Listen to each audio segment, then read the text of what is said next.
بسم الله الرحمن الرحيم الحمد لله رب العالمين الصلاة والسلام على رسول الله وعلى آله وصحبه ومن والاه أما بعد إن شاء الله كوني برنوتك إن كتاب عمدة الأحكام من كلام خير الآلاف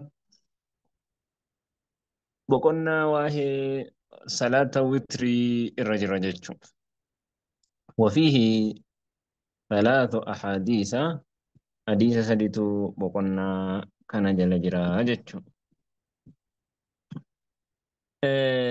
أما قا وتري كجن كوني qarii jechuudha hiikkaan isaa. Qarii jechuun qarii jechuun salaata laylii witrii ka jennu kuni amma fakkeenyaaf jalqaba irratti salaata layliitii fi tahajjudaa fi witrii taraawii wanni jedhamu kun hundi isaatu waluma qabata. Fakkeenyaaf salaatu layl jechuun salaata halkaniiti. Taraawih jechuun salaatuma afura baafataniituma salaatu rakaa lama lama booda afura baafataniituma salaatu. Tahajjuda jechuun salaata halkan gama boodaa salaatamu isuma sana. Witrii jechuun immoo isaan hundarraayyuu qarii isa jedhanu jechuudha. Witriin raka'aa tokko yookaan sadii yookaan shan yookaan torba yookaan sagal yookaan 11 jechuudha.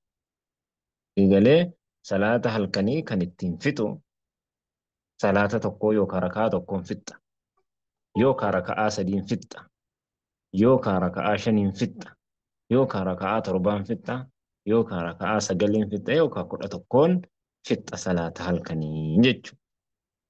Salaanni witriidhaa isa kana jechuudha. Amma yeroon isaa salaata ishaa'ii akkasuma sunnaa ishaa irraa hanga dhaqee fajriin bahutti jechuudha. Akkasan. Amma gaa hukumiin salaata witriidhaa sunnaa jabeeffamtuudha. Sunnaa mu'akkadaadha. Lakkisuunsii barbaachisaa miti. Hattaa Imaamu Ahmad rahimahullah namni salaata witrii dhiise beekaa nama hamaadha jedhan. Shahaadaansaa ragaansaa isaaf hin qeebalamu amma jedhu tokkotti jechuudha. Waan akkasiiti jechuudha.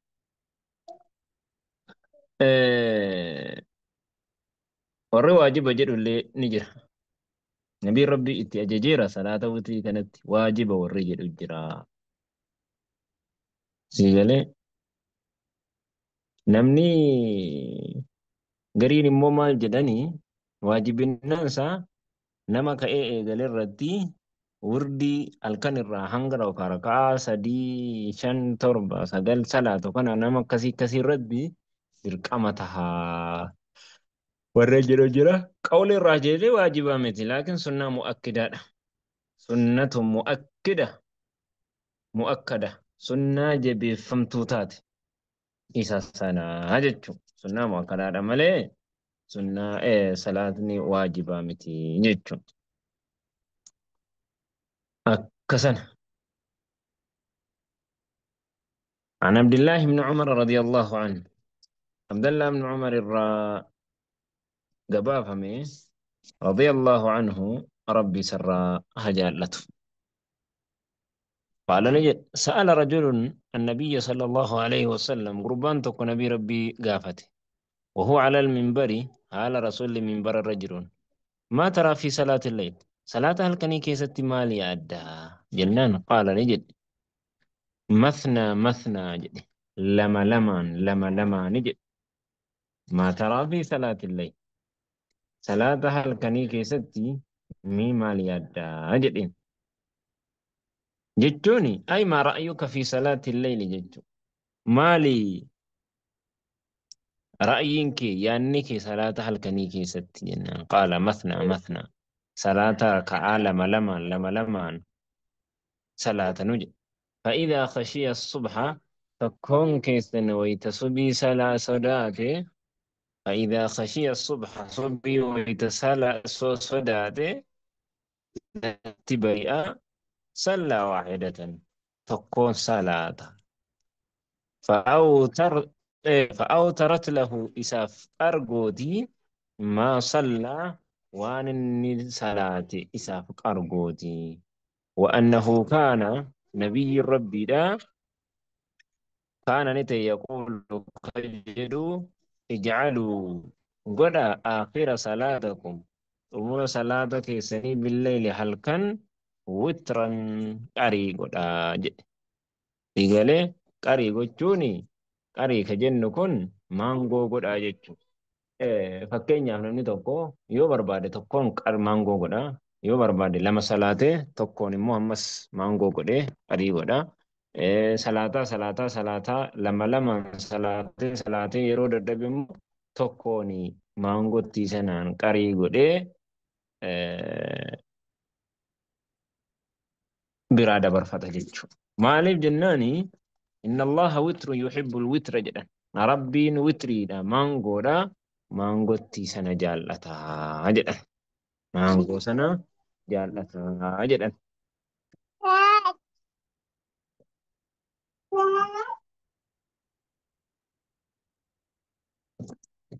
Ifama.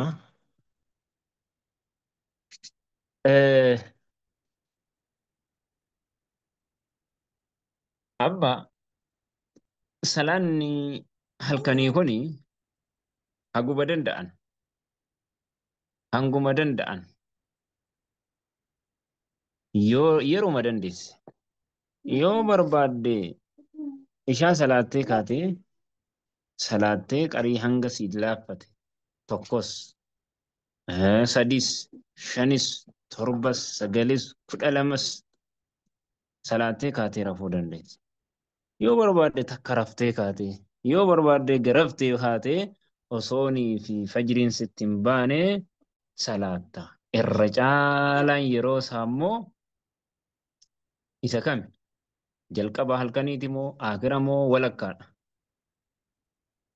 Deebisaan nabiin rabbiidha hunda isaa tokko keessatti qarii godhee jira jedhan. Jalqabarraas walakkaarraas akirarraas jechuudha. Laakiin irra caalaan immoo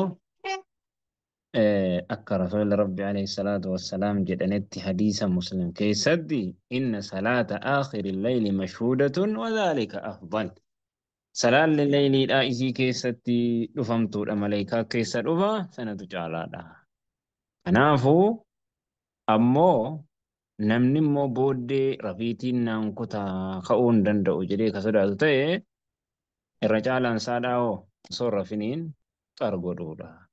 Abaa Hurayraan rasuulli rabbiidha alayhi salaam osoonii fi hin rafin waa sadi naa dhaami jedhee kee san keessa waan awtira qabla naanaam osoo hin rafneen booda qargochuudha jedhe. Ammoo namni halkaniin ka'aa jechuu kan of amanu ta'e irra caalaan isaadha akhira halkaniiti. Akhira halkaniiti jechuudha.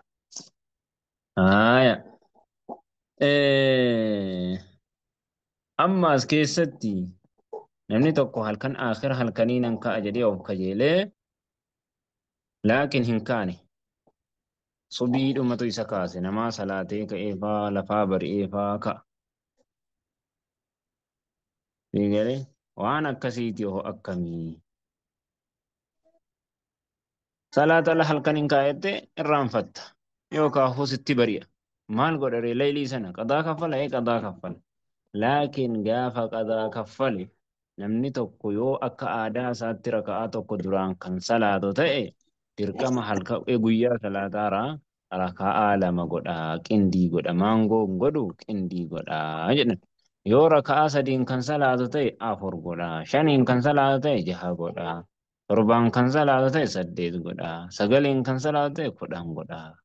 Akka saniini qindii godhee qadaa kaffalaa jedhan. Akkasi waan akkasiiti jechuun. Amma jamaadhaan salaatuun hin ta'a gaafii kanaan wal qabatu.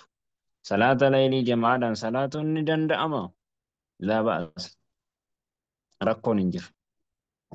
Maaliif jennaani nabiin rabbiidhaa jamaa wajjiniin Abdullah ibn Abbaasii wajjin Abdullah ibn Mas'uudii wajjin Huzeefaa ibn Yamaanii wajjin jara kana wajjiniin salaateera. Salaanni taraawihaa matummaan isaatu jamaadhaan salaatu irratti waan akeeku jechuudha. rasuullinis sahaabaa isaatii wajjinis salaatan jamaa hin danda'ama. Akkana jechuun salaanni sunnaa jamaadhaan yoo salaatan hinuma danda'amaa jechuudha. Akkasan.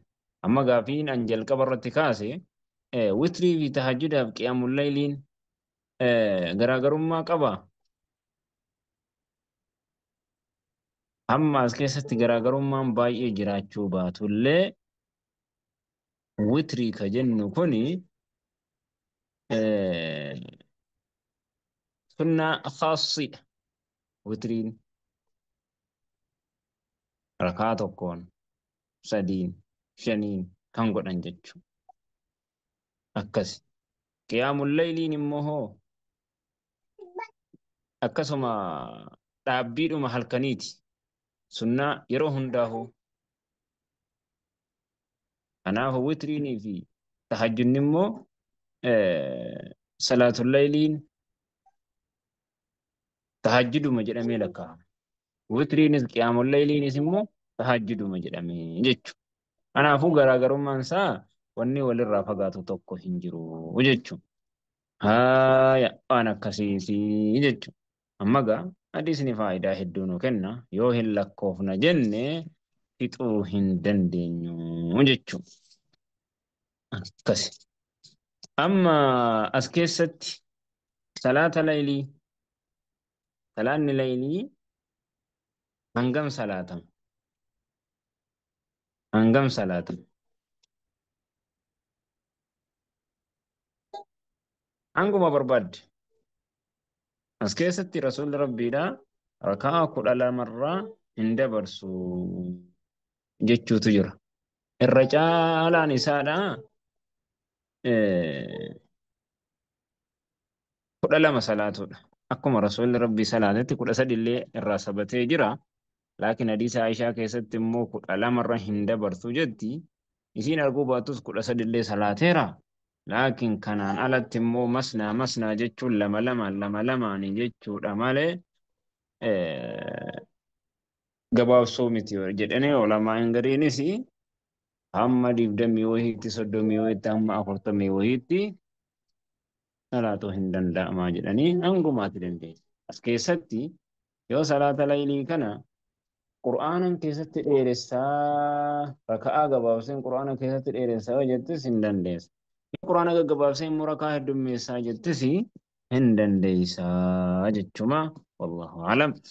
An Aisha radiyallahu anha qaalat ما من كل الليل شوف هالكنيرة قد أوتر رسول الله صلى الله عليه وسلم رسول ربي الأكر قريجر من أول الليل وأوسطه جلقب الكنيرة ولكا سرة وآخره بود سرة فانتهى وتره وتر ساقي إلى السحر هنگ هرهاباتي يوكا هنگ سحريتي جهيجرا أكن جتوني رسول ربي دا جمع جلقب الرتس ولكا ساتس تمسار الرتس قريجرا akkasuma hanga dhaqee witriin yookaan suhriin gahutti salaanni isaadha witriin hin deema jechuun kenna jechuudha.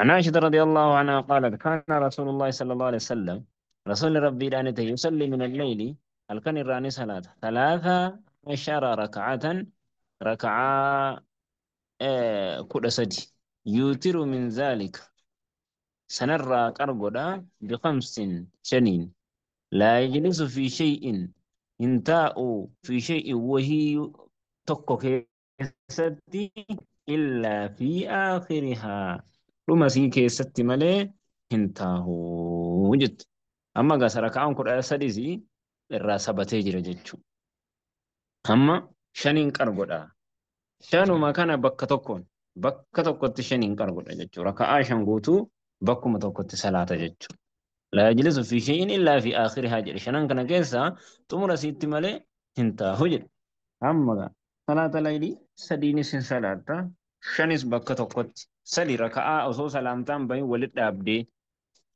شنس أو سلامتان بين ولد أبدي صلاة سندن دي سالجت عمر بعد تربسي عمر بعد قوتو إساو ولد أبدي صلاة عمر بعد سي أفرين صلاة أما سفرين الصلاة سدتي متي booda irratti sadiinis qargochuu danda'a jechuudha.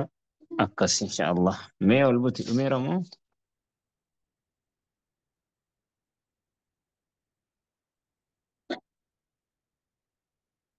أكثر إن شاء الله سرت الأمنة. صلى اللهم وسلم وبارك على محمد وعلى آله وصحبه أجمعين.